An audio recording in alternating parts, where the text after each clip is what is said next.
The top 14 is back. The Pro D2 is into it's completed its second week. Thank you, French Rugby, for, rolling up your sleeves and putting in the work. All these other leagues that are waiting another month practically until they're back. That gives us plenty to talk about here on FI UK. I'm Tim and I'm here with Joe Worsley as well. How you doing, Joe?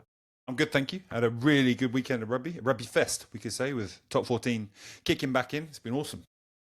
And just on that, it's like a 10 or 11 month season for some of these rugby players. And you know, you've been at the coalface as a coach for the best part of a decade now. What is it like being in an environment where it's like practically year round for these guys?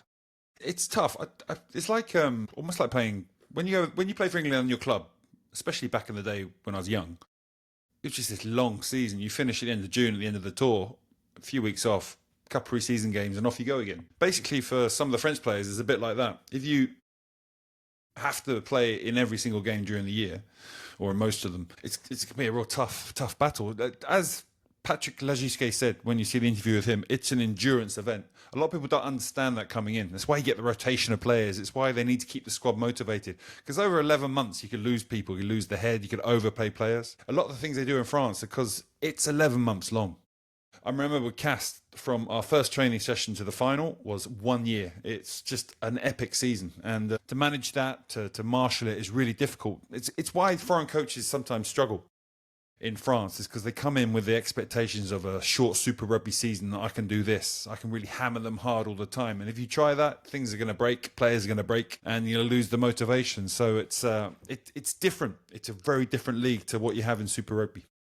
And one thing, just because, you know, there's a lot of other teams, Premiership players, URC players, if they're not away with international teams in Southern Hemisphere cases, they're in doing a pre-season. That conditioning side of things, do you have the ability to make the gains, properly repair the body and, you know, build yourself up for the next year? Is it different there? It's so hard. Toulouse gave their players, they won pre-season game. They gave the players extra. They only came in really late 1 week before that. They've had such a short pre-season that because they want to rest their players. They understand it's really long. So they plan meticulously, resting people, trying to keep them fresh. However, I will add to that, keeping them in a good condition is sometimes difficult, because during a long pre-season, if you have 6, 7, 8 weeks, like the Irish players normally have, you can really build up to a really good level and be flying throughout the season. If you haven't got a kind of block of training that you can do like that, you can't quite get into that same incredible shape.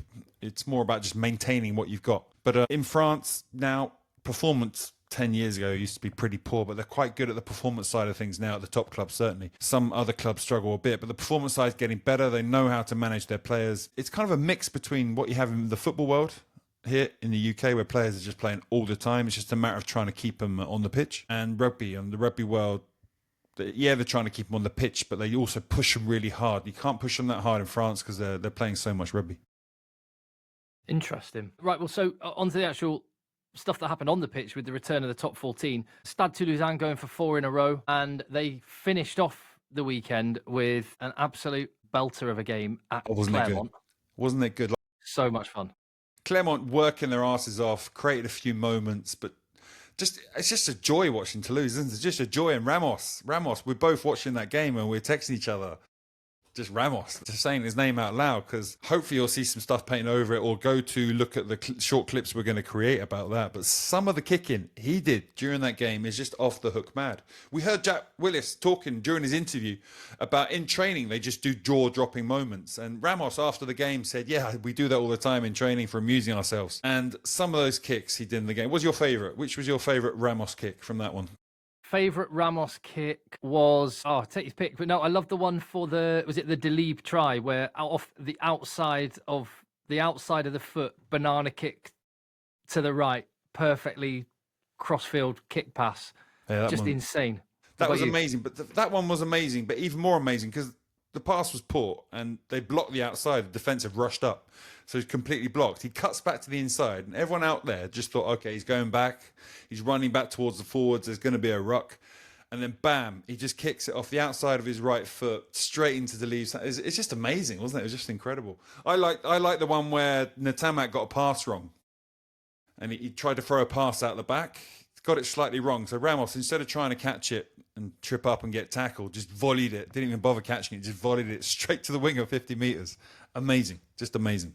Really is. And the way you've talked about it so many times, Joe, but the way they flood the zone, it's like they're just mentality shifts when there's even half a line break. The way that everyone reacts and just drop the hammer, it's amazing to watch. It is a joy. And you can even see players like Saito now getting it. He came in, he was pretty basic, but even him now, he's adapted to how they play. Like Jack Willis talked about at first, you're like, what the hell? Slowly you get drawn into this environment. Even now he's accelerating, offloading, running. He's a much better player than he was before he joined Toulouse. It's incredible to watch. Yeah. And Joe's already mentioned it a couple of times. If you haven't seen the interview with Jack Willis, it's there on the channel. And we were out in Toulouse, sat down with Jack at the stadium, and big grin on Jack Willis's face. He's loving life. Go and have a look at that. Among them, the other great bits of content there, and the other big gun that's trying to bridge that gap to Toulouse, of course, the Heineken Cup, Champions Cup champions, UBB. That game against La Rochelle, I was really interested in this one because we wanted to see how much had La Rochelle changed. Also, is there a bit more edge up front from Bordeaux? That seems to be the development the development that they're trying to build in their team over the last year or so. What did you make of those sides? So if we start with Bordeaux, they carried on from where they left off last year. If you leave a bit of space in the backfield, if you leave a bit of space in your defensive line, bam, they go. If they kick it off, like La Rochelle kicked the ball off 50 metres, a man on the sideline waiting, they thought they'd block the pass option, then the 9 just crept up, took the ball, little grubber kick through, try, kills the game. So if you drop your guard for a second against these guys, you're done. Their ability to react and score, I hope it's where the game's going because I want to see more teams playing like that. It's just incredible. They're going to score more than you. Still weak, I'd say, UBB, in terms of the territory and not giving up opportunities and the physicality, because the territory and possession stats were dominated by La Rochelle. 22 entries, 14 to UBB's 9. After the game, Ronan was talking about how disappointing he was they weren't closer to that one and maybe winning that one. And you can see why with the stats that are coming out of it. And those stats are good for La Rochelle because they're a very effective, organised team. We talked about their desire, the 2 signings, Le Garrec and Nini Ashvili. They're 2 players who can come in. I mean, Pacom, you could say, is quite a field player as well. They're coming in to give you the X factor to score more points. So when that space is there, they're the guys who'll see it, react and play really quickly. Nini Ashvili is a guy who'll catch the high ball, see the opportunity and bam, counter-attack, off you go. So Nini Ashvili wasn't playing. I'm looking forward to seeing him play, but Le Garrec played. And they did score a couple of tries that were involving offloads, players playing on their feet that I probably haven't quite seen them do before. So it looks like it's something they've been working on. With 14 opportunities in the 22, they've got to be more efficient at doing that. And they've got to be more efficient at their old game. And when you miss Skelton, I suppose, when he's not playing, when you get in the 22, a more with Skelton is very different to a more without him. But when he's back and when their other players are all there, I'm sure if they carry on training that attack, which slowly evolves, they get back to where they were in terms of dominating teams with territory and possession. They could be a threat this year. To be watched, to be decided. Let's see where they go with it. And the scrum half opposite Le Garrec, Pajarello, he had a bit of a game, and it is an interesting trend more and more. You saw this with Argentina against Australia at the weekend. There's a lot more teams at club and international level actually having a go from deep when there are men dropped in the backfield. The 50-22 rule and the kicking game in general, I think, whilst a lot of people call kicking boring and stuff, it's actually really, really... Yeah, it's really exciting. It's been the catalyst for a lot of the great attacking rugby we're seeing. Yeah, that first UBB try. Wow, there's so many tries they've scored in the past. When there's 3 in the backfield, sat right back there like you're talking about, covering the 50-22 or ready to counter-attack, if that defensive line or the 9's up in the line, there's a huge space. When they're in the 22, a huge space. And if you've got a player like Jalibert who can drop the ball on a dime and then catch it again, or just someone who grubbers through the pressure coming out the back, it's a massive weapon. And the good teams are using it. Yeah, the kick pass is... Like the players are doing it, particularly in the top 14. They're doing it as effectively, consistently as a pass out the hands. It's really, really cool. It is, isn't it? It's some players. And Tamak put in 3, I think, or 3 or 4 of them last night in that game against Clermont. To Toulon then, and Zach Mercer has picked up in the top 14 where he left off with Montpellier, came in, scored tries, ball carrying threat, and they look a mean outfit. Yeah, he gave Montpellier the ability to score tries, especially his ability to the one-on-one, the ability to create fast ball, be it after a ruck or an offload. He's phenomenal in France at Montpellier. I think he's man of the match in the final, the bastard. But he was incredible that day, and he looks like he's come back and he'll still hit that. Issa, he's often been away with Argentina. He's not been in the team the whole time. Zach Mercer's going to be there 24/7. And if he produces the kind of performance he's doing there, that's going to take that team forward because they've already got a pack that can crush the opposition. And you saw that in that game again. Mauling, Ribbons and his friends just can destroy the opposition physically. If you can't match them physically, you're going to be in trouble. The back line does have dangerous players. Obviously they lost. Leicester has gone back to play for New Zealand. There's a couple of dangerous players who've left. But they've still got some lethal young French players coming through. And if you give them fast ball, Baptiste Serin, players like that, then I think they could be, again, an interesting option this year. They were the third best team last year. To break into the Bordeaux, Toulouse dominant situation at the top, I think they're going to have to really score a lot more points. And maybe Zach can be the catalyst for that happening. 4 away wins in the top 14 on the opening weekend. Most teams put out the strongest team they could. There was no thought of rotation. It was let's start big. Section Paloise got a really good win away at Castres, a difficult place to go. 2 teams that you'd think will be kind of jostling for that mid-table, trying to break into the playoffs. And Bayonne taking Perpignan as well. So a couple of really good wins on the road. Yeah, Pau, Castres, the dark horses, I'd say, the teams that could get into those last barrage places. They certainly are the teams that could do that. I think a little bit of a messy game. Pau didn't score any of those incredible tries. You can see him score sometimes with their Atasogbi and the other young, incredible players they have in that team. However, they ground out a win, which is something sometimes last year they didn't do. Last year they were a little bit, maybe you could say they're a little bit good to watch, but sometimes didn't have that solidity to be able to grind out a victory that they certainly did in that first day. See if they carry that forward. Yeah, and Manu Tuilangi was the kind of fulcrum again. He was talking this week about how he's ended his injury nightmare, and it seems to be basically he just did what Johnny Wilkinson did, just moved to France, drink something in the French water. I don't know. Yeah, croissants. Yeah, healing power of croissants. That atmosphere at Perpignan just looked amazing. That's one of those grounds I haven't been to. I've watched a game at Bordeaux. I've watched a game at Toulon. I haven't been to Bordeaux. I've been to Clermont as well. I haven't been to Bordeaux or Perpignan, and those 2 look particularly good. Bordeaux, we're going to go pretty soon. Obviously, the Tour to Brive for you guys coming, loving you. Anyone else who fancies coming, have a look at the channel. Drop us an email on Brive Tour.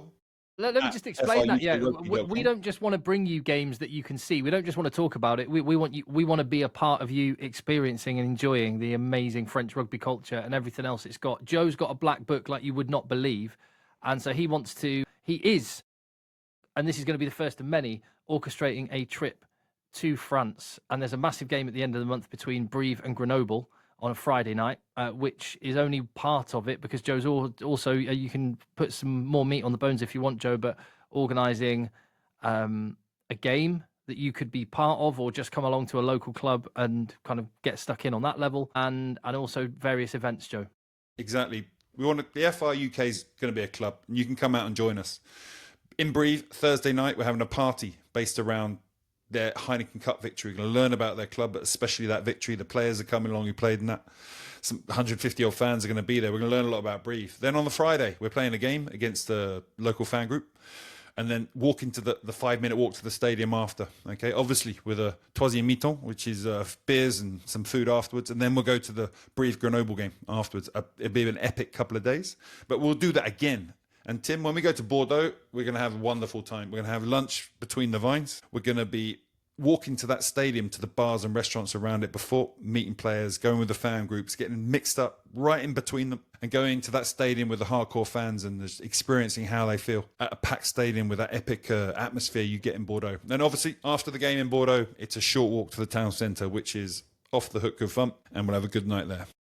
And if that sounds like fun, and you could be free maybe to get a cheap flight to Brive at the end of this month and come along for that one, then the email address to get in touch with Joe is? Yeah, Brive Tour at frukrugby.com. Brief tour at FRRugby. Simple. frukrugby.com. I didn't really see much of, but anything beyond highlights of Lyon Racing. Full disclosure, you can't watch it all. Racing seemed like a bit of a basket case still. Yeah, it didn't look good. It didn't look good. They're a bit messy. Racing this year is going to be interested. They've really cut their budget back in a number of areas, both staff, players. So they have really cut back, like really, really cut back. So they're quite light in certain positions. And the game plan they're going for is they're trying to go for a motivated team that's going to just fight for everything. In terms of a game plan and the threats they got on the pitch, they still got a lot of good players, but currently in that game, certainly they didn't look that great. Had a pre-season game against them where, again, they're pretty average. Hopefully they'll get better and fight more than they did there, but they were well dominated by a Lyon side, which we've still to see realise its potential. Maybe this be the year, but that was of all the games, that was the first game of the season game where a fair number of errors, lots of mauling tries in from the 22. Yeah. And I mean, Lyon have still got to get Vainicolo back into that back three as well, replacing Niniashvili. So, yeah, there could be something to come from them this season. And finally, Stade Francais, they put the sword to Montauban. To be expected, really. They're going to take a while to adjust and maybe might not be able to bridge that gap. Yeah, I mean, Van adjusted relatively quickly. Van had 7 million more budget than Montauban coming out of Pro D2. So trying to explain to everyone how incredible Montauban were last year to get promoted. It's incredible what they did. It's incredible. It's like Leicester winning the Premier League. Now, they were 14-12, I think it was at one point, after half an hour or something. But then after that, that's where that kind of 14 intensity hit and Montauban couldn't stay with Stade Francais. Yeah.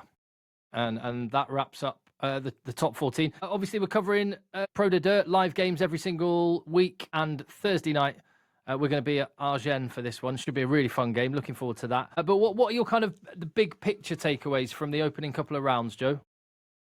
Toulouse looked like Toulouse already this early in the season. No, sorry, I meant Pro D2. So let's get back to that. Carcassonne, amazing. That looked incredible what they did. Yeah, what a result for them. How they did that against a well-funded, good team. Epic. The atmosphere looked amazing. What is a tiny stadium?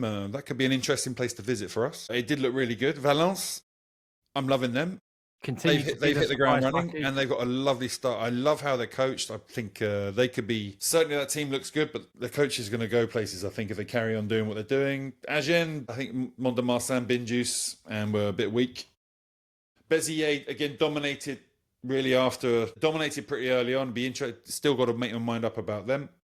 Grenoble, I think they rotated the team a little bit. Struggled against Aurillac at first, but again won easily. I mean, the Carcassonne and Valence for me stood out as the two teams which really made performances that made you look up and watch. The rest didn't add too much for me in terms of where they're going to go this season.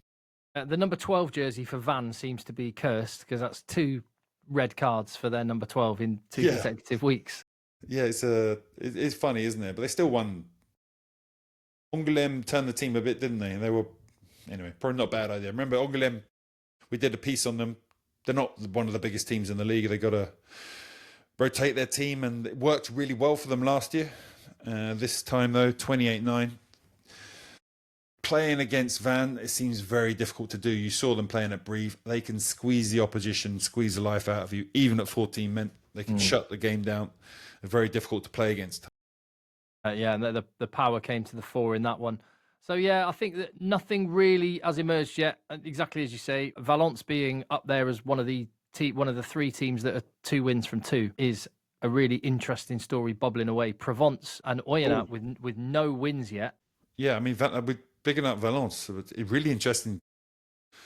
The amount of money they spent this year, the budget's gone up. We've got good new staff in, new players coming in. Yeah, they have not hit the ground running. So that's one of the big kind of what ifs. What's going to happen there? Oyo as well.